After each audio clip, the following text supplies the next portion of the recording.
Hello, boys and girls. We're going to do story time again, and because it's getting close to Christmas, I chose the story of A Star for Christmas.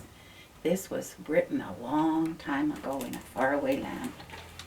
Once upon a time, there was a little house of wood and stone at the edge of a quiet meadow. You might think that it had always been there, but that was not so. There was a time when only the animals of the forest lived among the great pines and birch trees surrounding the meadow. One of them was a little orphaned reindeer. In the village, not far away, was a carpenter, a woodsman, who spent many years lovingly carving homes for the townsfolk. The time had come to build a home for himself, a place to share all the joys of his heart. And so, on a winter's day, he hiked to a peaceful meadow and began to clear his land at the forest's edge. An old abandoned cabin was nearby, and it became his workshop. Soon, all of this activity attracted the curious little reindeer. It wasn't long before the two became inseparable friends. The carpenter named him Little Star, because his company brightened the darkest of winter days. Long into the spring and throughout the endless hot days of summer, the carpenter worked until he grew weary. But in the golden days of autumn, just when it seemed impossible to have a home in time for Christmas, he heard the happy sound of voices ringing in the frosty air.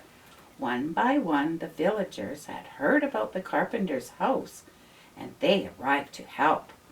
The carpenter's heart was overjoyed at the sight of them. Come in, my little ones," he said.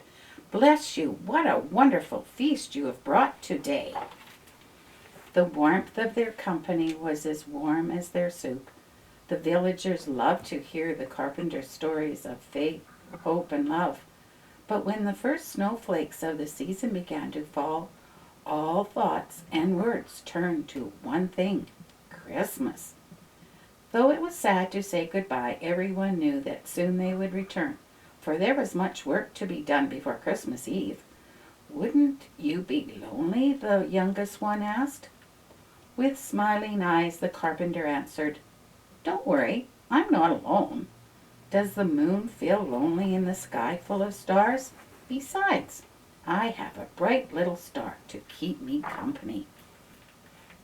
After the visitors had gone, the carpenter worked long into the night, by moonlight and lantern light, while Little Star slept soundly in his stall. With Christmas coming, the carpenter had many gifts to carve, but this year there was one very important surprise to finish. At last, with the setting of the moon, the workshop grew quiet. While Kitty purred on her feather bed and the embers glowed in the hearth, it was time for peaceful slumber under a rooftop covered in snow. As the days grew shorter, the Christmas surprise grew closer and closer to being finished. Week after week, with the help of many hands, the house finally became a home. After his belongings had found their rightful place, the carpenter stood quietly for a moment and looked around. There was just one thing missing. The next morning, surrounded by excited children, the carpenter hitched up Little Star. They were off to the woods in search of the perfect Christmas tree. And find the perfect one they did. After Little Star received his reward, they were back on the path home, eager to decorate the magnificent tree. They just had to squeeze it through the door first. Looks pretty big, doesn't it? To everyone's delight, steaming cocoa was waiting on the stone hearth, but nothing warmed them like the lights of the Christmas tree. When it had been trimmed with yards of paper chains, popcorn garland, and glistening stars, the carpenter stood back and declared, "This is the best Christmas tree ever." All too soon the evening passed, and the carpenter said, "Now, my dears, it's time to run along, for tomorrow is Christmas Eve, and we all must get some rest." As the spicy scent of Christmas tree filled their room and Kitty curled up in his arms, the carpenter felt content. Within minutes they were asleep in the warmth of his cozy chair. Tomorrow was only a dream away. In the morning, the carpenter rose early. After a breakfast of warm porridge, he read aloud from his well-worn Bible, just as he had always done. But this day's passage was special. It told of the night that Jesus was born. Even Kitty seemed to understand as the carpenter read. When they saw the star, they rejoiced with exceeding great joy. The woods were silent in the crisp early morning as the carpenter and little star headed up the trail to put the finishing touches on the Christmas Eve surprise. At last Christmas Eve arrived, and with it the treasured friends whose love had built his wonderful home. The savory food and the Christmas treats they brought made the table groan, but before the feast began, they all joined hands. In a soft voice, the carpenter graciously thanked everyone for their boundless friendship.